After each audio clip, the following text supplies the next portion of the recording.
You ask Tiger to solve.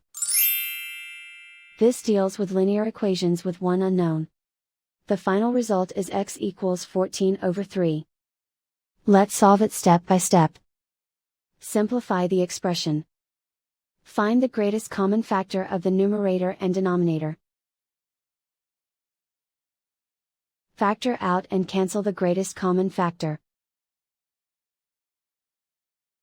Isolate the x. Multiply both sides by 7.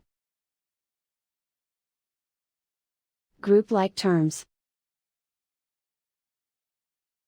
Multiply the coefficients. Simplify the fraction. Multiply the fractions. Simplify the arithmetic. And so the final result is x equals 14/3.